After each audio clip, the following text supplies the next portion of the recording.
사도 요한은 예수님이 하나님의 아들 그리스도임을 믿게 하기 위해서, 그 예수님을 믿음으로 생명을 얻게 하기 위해서 요한복음을 기록했습니다.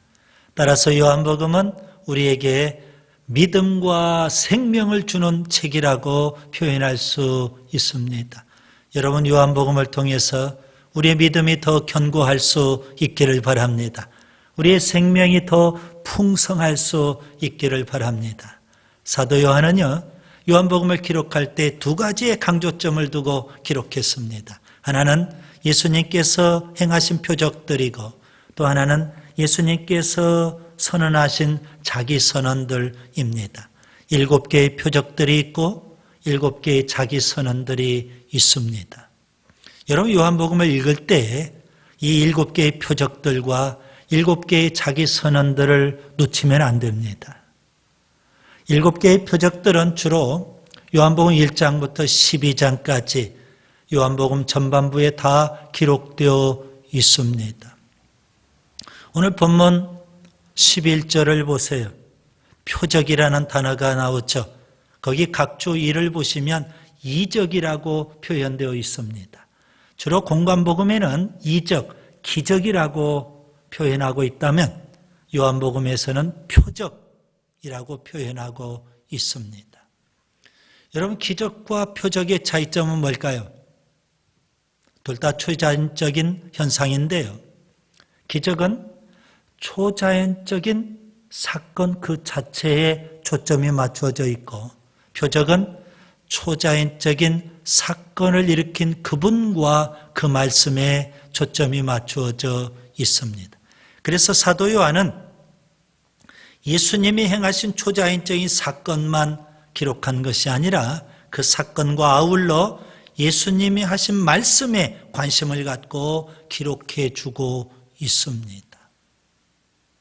7개의 표적들, 사도 요한이 엄선한 표적들이죠.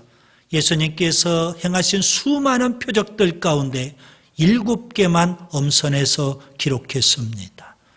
참으로 중요한 표적들입니다. 그런데 더 중요한 표적이 있다는 사실입니다. 여러분, 우리가 요한복음을 읽어갈 때 7개의 표적만 읽고 끝나면 아무 의미가 없습니다. 요한복음을 여러분이 잘못 읽고 있는 겁니다. 7개의 표적보다 더 중요한 표적, 표적 중의 표적, 최고의 표적은 무엇일까요? 우리로 하여금 예수님을 하나님의 아들 그리스도로 믿게 하는 최고의 표적은 도대체 무엇일까요? 여러분, 본문 18절과 19절을 보세요. 예수님께서 표적을 행하셨을 때 유대인들은 또 다른 표적을 요구했어요. 그 표적을 통해서 예수님을 하나님의 아들 그리스도로 믿으면 얼마나 좋겠습니까? 그러나 그들은 또 다른 표적을 요구해요. 그때 예수님께서 이렇게 답을 하셨습니다. 너희가 이 성전을 헐라 내가 사흘 동안에 일으키리라. 예수님의 이 말씀을 유대인들은 이해할 수가 없었죠. 여러분, 이 말씀의 의미는 무엇일까요? 예수님께서 십자가에 죽으시지만 3일 만에 부활하실 것을 말씀하고 있는 겁니다. 그렇습니다. 요한복음 전체를 통해서 우리가 배울 수 있는 아주 중요한 교훈입니다.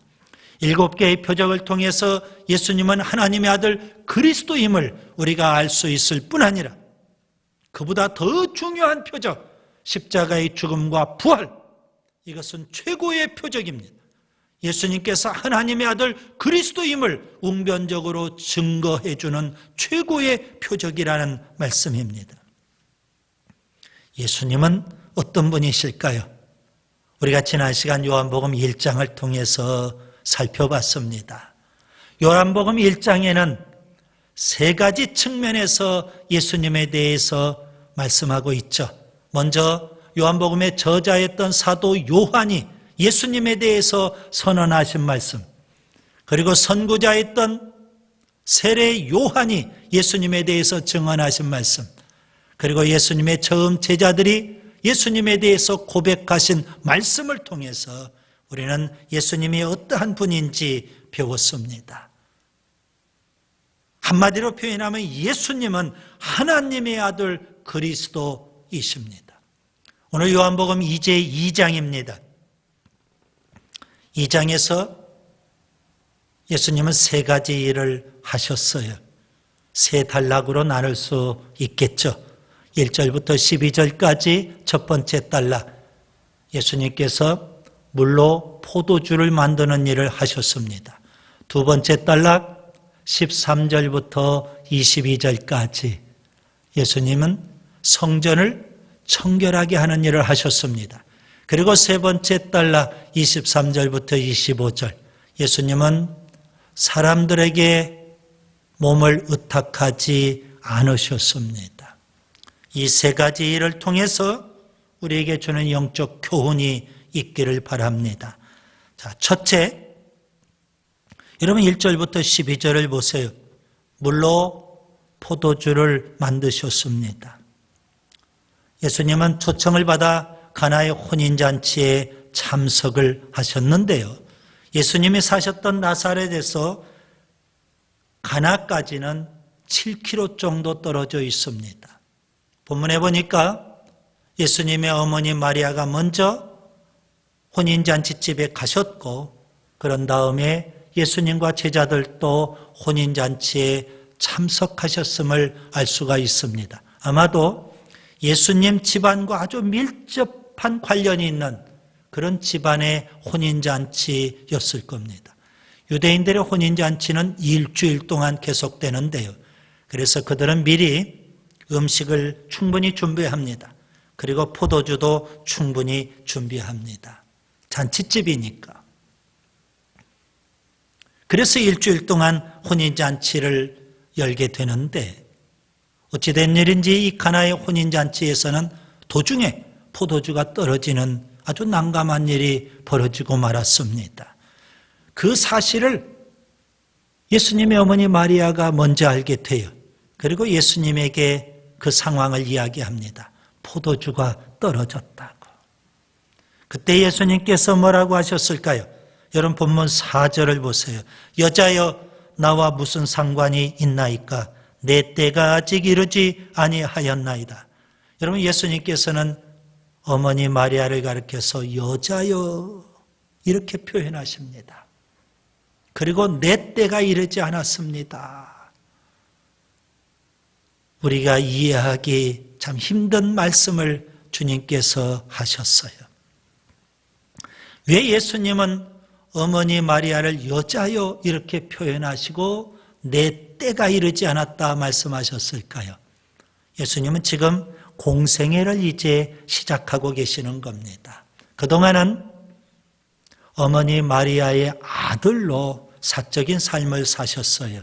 그런데 이제 예수님은 하나님의 아들로서 이제 공적인 삶을 사시는 겁니다. 그래서 어머니 마리아의 관계도 이제 재정립이 필요하죠. 그래서 여자여 그렇게 표현하셨고 하나님의 때라고 말씀하셨습니다. 요한복음에서 말하는 때는요, 하나님의 때.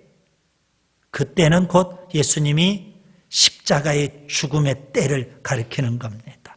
예수님이 왜 이 땅에 오셨어요? 왜 오셨어요? 십자가에 죽으시기 위해서. 그래서 지금 예수님은 공생애를 이제 시작하고 계시는 겁니다. 그래서 예수님의 이 말씀은 이제 공생애를 시작하시면서 마리아의 요청보다는, 어머니 마리아의 요청보다는 하나님의 아들로서 하나님의 뜻에 따라서 행동하시겠다는 결단의 표현이다. 우리가 이렇게 이해할 수 있습니다. 여러분, 이 첫 번째 표적, 물로 포도주를 만드신 이 놀라운 표적을 통해서 예수님께서 하나님의 아들 그리스도임을 믿을 수 있다면 얼마나 좋을까요? 그런데 오늘 우리 가운데 어떤 사람은 이 본문을 읽으면서 예수님께서 물로 포도주를 만드셨구나. 가나의 혼인잔치에서 아마 포도주도 마셨겠구나. 우리도 포도주 마셔도 되겠구나. 우리도 술 먹어도 되겠구나. 오히려 정당화하는, 자기 자신을 정당화하는 본문으로 사용하려고 합니다. 안타까운 일이죠. 사도 요한은 예수님이 하나님의 아들 그리스도임을 믿으라고 오늘 본문을 기록했는데, 그리고 예수님은 그 표적을 행하셨는데, 우리는 이 본문을 통해서 술을 먹어도 되겠구나, 엉뚱한 생각을 하고 행동을 합니다. 여러분, 유대인들은 포도주를 음료수로 마셨습니다. 예수님 당시에도 그랬어요. 특별히 물과 포도주 3대 1 정도 포도주를 희석해서 음료수로 마신 겁니다. 우리는 마실 물이 참 풍족하죠. 굳이 알코올이 있는 포도주를 먹어야 될 이유는 없는 겁니다. 그러나 그 지역은 그렇지 않아요. 물이 풍족하지 않고 마실 물들이 그렇게 썩 좋지 않기 때문에 포도주를 희석시켜서 음료수로 마셨던 겁니다. 오늘 본문을 인용하면서 술을 마시는 것을 정당화하려고 했던 한 사람이 유어스비 목사님을 찾아왔어요. 술잔을 권하면서 오늘 본문을 인용을 해요. 그때 유어스비 목사님이 이렇게 말했다고 합니다. 당신은 음주하는 걸 정당화하기 위해서 오늘 본문을 인용하고 예수님 본을 따르겠다고 하는데 왜 예수님의 다른 본은 따르지 않는 겁니까? 꼭 술 마시는 그것만 따르려고 하는 겁니까? 그렇게 지적을 해요. 그러면서 누가복음 22장 18절의 말씀을 가르쳐줬어요. 최후의 만찬석상에서 주님이 하신 말씀이죠. 이제부터 하나님의 나라가 임할 때까지 포도나무에서 난 것을 다시는 마시지 아니하리라. 그 말씀을 인용하면서 유어스비 목사님은 이렇게 말했다고 합니다. 지금 예수님은 하늘나라에서 금주하고 계시는 겁니다. 여러분, 첫 번째 표적, 공생애 시작하면서 첫 번째 표적은 물로 포도주를 만드는 기적이었어요. 여러분, 공간복음에 보면 예수님께서 공생애 사역을 시작하시면서 이런 말씀을 선언하셨어요. 마태복음 4장 17절에 보면 회개하라, 천국이 가까이 왔느니라. 천국을 선포하셨던 예수님, 오늘 요한복음에서는 첫 표적을 행하셨어요. 저는 이 두 가지가 서로 다른 것이 아니라고 해석을 해봅니다. 회개하라, 천국이 가까웠느니라, 천국을 선포하신 예수님, 오늘 표적을 통해서 천국을 보여주고 계신 겁니다. 여러분, 천국은 어떤 것일까요? 혼인잔치와 같습니다. 여러분, 천국은 초상집이 아니죠. 잔치집입니다. 잔치집. 요한계시록에 보면 예수님이 재림하시는데 그 예수님은 신랑 예수님, 교회는 신부로서 휴거에서 공중에서 혼인잔치가 벌어진 이것이 바로 천국 아니겠습니까? 예수님께서는 가나의 혼인잔치집에 찾아가셨어요.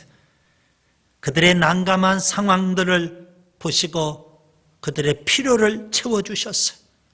물로 포도주를 만드셨, 그렇게 질적인 변화를 주셨고 그 혼인잔치집에 사랑이 가득하도록 기쁨이 충만하도록 해주셨어요.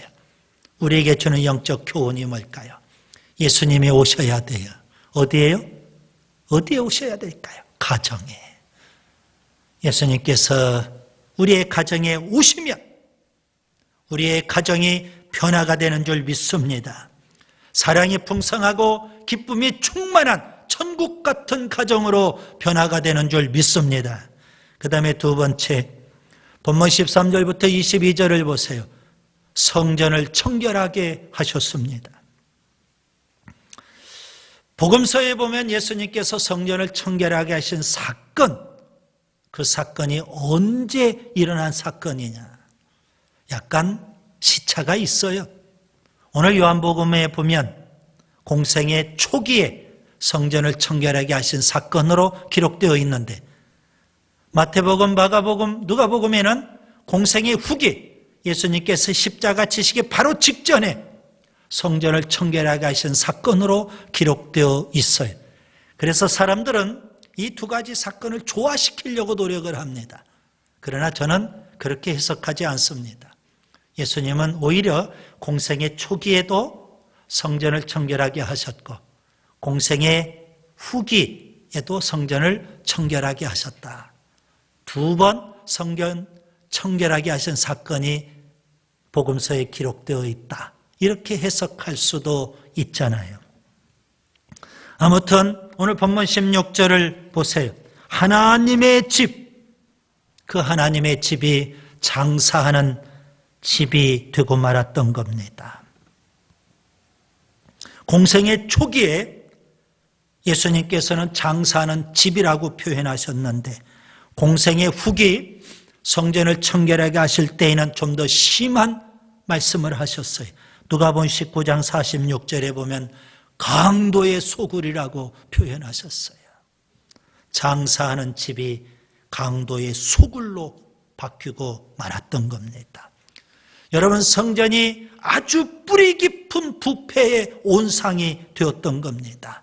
그래서 끝내 역사적으로 보면 AD 70년 로마 제국에 의해서 예루살렘 성이 함락이 되고 성전이 다 불타버리고 말지 않았습니까? 하나님의 심판이었어요. 그 당시 예수님 당시에 성전에서는 두 가지 장사를 유대 교권자들이 했던 것 같아요. 본문 14절에 보시면 하나는 소와 양과 비둘기, 염소 이렇게 짐승 재물을 판매하는 일이었고 또 하나는 돈 바꾸는 일, 돈을 환전해 주는 일을 했던 겁니다. 여러분, 고대 세계의 그 시대를 좀 알아야만 오늘 본문의 말씀을 이해할 수 있습니다. 예루살렘 성전이 있고요. 사람들은 다 일터 뿔뿔이 흩어져서 생활을 하죠. 그러다가 그들이 하나님 앞에 나와서 성전에 와서 제사를 드릴 때 그들은 제물이 될 짐승을 집에서 가져와야 했습니다. 몇 날 며칠을 걸려서 그들이 예루살렘 성전까지 오는데 도중에 짐승에 이상이 생길 수도 있어요. 병에 걸릴 수도 있고 물이라든가 풀을 잘 먹지도 못하고, 그래서 제물로 써야 될 짐승이 허약해지고 빈약해질 수도 있어요. 그래서 하나님 앞에 제물로 드리기가 부담스럽게 되는 거예요. 그래서 처음에 성전 안에 있는 제사장들이 이렇게 하나님 앞에 나와 제사 드리려고 하는 그런 사람들의 편의를 위해서 성전 안에 일종의 매점 같은 걸 운영했어요. 멀리 살고 있는 사람들은 이 성전 매점에서 판매하는 짐승을 사다가 하나님 앞에 제물로 드리라고, 좋은 취지로 그렇게 매점을 운영했던 거예요. 그런데 세월이 흘러가면서 처음에 그 순수한 마음들이 사라졌어요. 거기에서 이득을 얻게 됐어요. 값싼 짐승을 사다가 고가로 판매하기도 했고요. 개인이 가져온 짐승은 심사해서 떨어뜨렸어요. 매점에서 판매한 그런 짐승으로만 제사를 드리도록 유도를 했던 거예요. 그래서 폭리를 취해요. 또 돈을 바꾼다는 건 무슨 의미일까요? 그 시대는 로마 제국 식민지하에 있어요. 그래서 로마 화폐가 유통이 돼요. 그런데 유대인들은 성전세라는 걸 내요. 그 성전세는 유대인의 화폐로만 드리도록 되어 있는 거예요. 그래서 성전에 와서 화폐를 환전해야 돼요. 그 환전하는데 거기에서도 또 수수료가 나오잖아요. 그 이득이 제법 돼요. 이렇게 짐승 제물을 판매하고 또 돈을 환전해주고 거기에서 거둬들이는 수익이 계속 많아졌던 거예요. 그리고 그 수익을 많게 하기 위해서 교묘한 방법들을 썼던 거예요. 주님이 아셔요. 그래서 주님은 오늘 본문 17절에 성전을 사모하는 열심을 갖고 그 성전을 청결하게 하셨어요. 그런데 유대 교권자들은 그런 예수님의 행동이 화가 나는 거예요. 그래서 그들은 그런 예수님을 삼키려고 했다. 본문 17절에 말하죠. 그리고 끝내 예수님을 십자가에 못 박아버렸고요. 그런 예수님에게 그들은 표적을 원해요. 그때 예수님께서 십자가의 죽음과 부활에 대해서 말씀하고 계시는 겁니다. 여러분, 성전은 어떠한 곳일까요? 하나님의 집입니다. 장사하는 집이 되어서는 안 되죠. 강도의 소굴이 되면 더더욱 안 되죠. 하나님을 예배하는 집, 기도하는 집, 말씀을 배우는 집, 봉사하는 집, 성도의 아름다운 교제를 나누는 집이 되어야 하는 줄 믿습니다. 여러분, 한국 교회가 자꾸만 세속화 되어가고 있죠. 많은 사람들이 우려하고 안타까워하고 또 세상에서는 지탄하기도 합니다. 오래전에 로렌 커닝햄이라는 분이 한국 교회를 방문했어요. 그리고 그가 돌아가서 속내를 말했어요. 한국 교회의 두 가지 문제를 지적했어요. 하나는 한국 교회가 너무 돈을 사랑한다는 겁니다. 또 하나는 한국 교회가 너무 음란하다는 겁니다. 물론 목회자의 문제이겠죠. 1차적으로. 그 로렌 커닝햄 그분의 이야기를 인용하면서 지금은 돌아가셨던 오카는 목사님께서 또 하나의 문제를 지적했어요. 한국교회의 문제를. 한국교회가 너무 거짓말을 잘한다는 거예요. 통탄할 일이죠. 주님께서 한국교회에 오시면 교회를 청결하게 하시지 않을까요? 주님께서 우리 교회에 오시면 어떻게 하실까요? 너무 두려운 겁니다. 너무 돈을 사랑하고 너무 음란하고 너무 거짓말을 잘하고 오늘 우리의 모습은 아닐지요. 주님이 오셔야 해요. 어디에 오셔야 될까요? 우리 교회에, 한국 교회에. 주님이 오시면 교회가 변화가 되는 줄 믿습니다. 부패하고 타락하고 세속화된 교회가 거룩하고 성결한 교회로 변화가 되는 줄 믿습니다. 주님은 오셔야 돼요. 주님이 오셔서 교회를 성결하게 하셔야 돼요. 그 다음에 세 번째 23절부터 25절을 보세요. 사람들을 의탁하지 않으셨습니다. 예수님께서 예루살렘에서 전도하는 이 사역이 대단히 효과가 있었습니다. 많은 사람들이 예수님이 행하신 표적을 보고 예수님을 믿었더라 그랬습니다. 예수님의 인기와 명성이 고조가 되었어요. 그런데 어찌 된 일인지 예수님을 믿는다고 하는 그런 유대인들에게 당신의 몸을 의탁하지 않으셨다는 겁니다. 물론 예수님께서는 사람들의 인정과 인기, 사람들의 칭찬과 명성에 전혀 요동하시는 분은 아니죠. 그런데 왜 예수님은 당신을 믿는 그 유대인들에게 당신의 몸을 의탁하지 않으셨을까요? 본문 25절을 보세요. 주님은 친히 그들의 속을 아심이라 그랬어요. 그들을 다 아셨기 때문에 그들을 의탁하지 않으신 거예요. 무슨 의미예요? 그들이 표면적으로는 믿는다고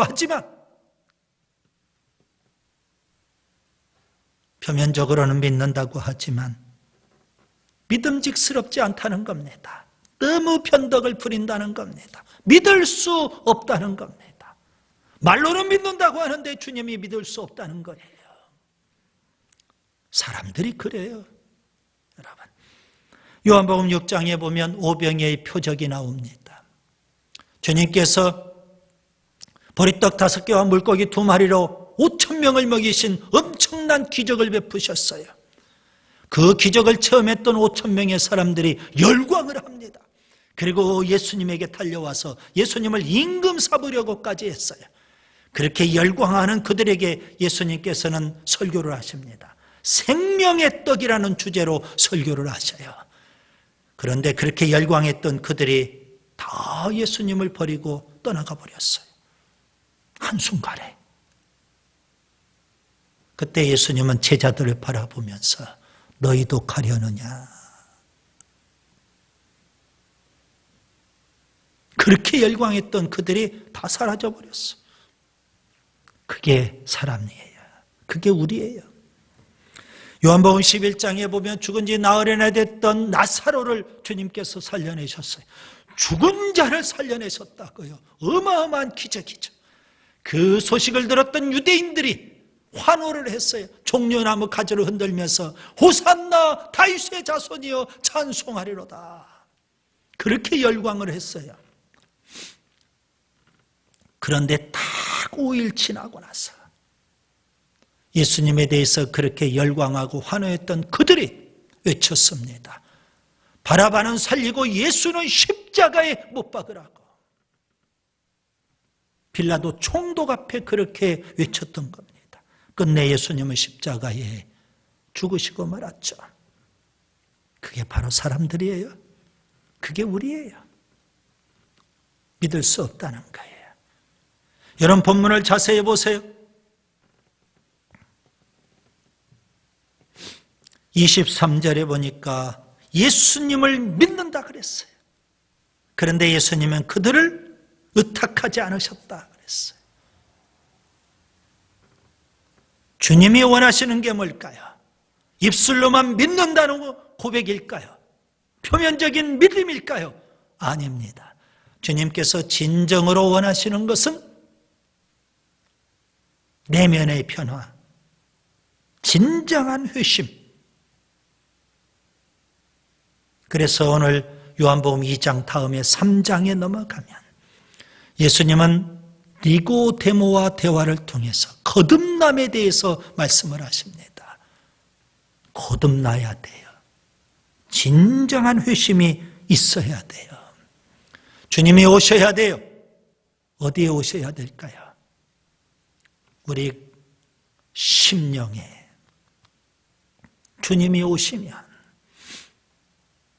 주님이 우리 심령에 오시면 우리가 변화가 되는 줄 믿습니다. 이제 말씀을 정리합니다.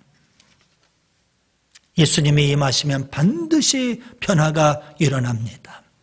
1절부터 12절까지 가나의 혼인잔치에서 물로 포도주를 만드셨습니다. 예수님이 가정에 오시면 가정이 변화가 되는 줄 믿습니다. 천국으로 바뀔 수 있어요.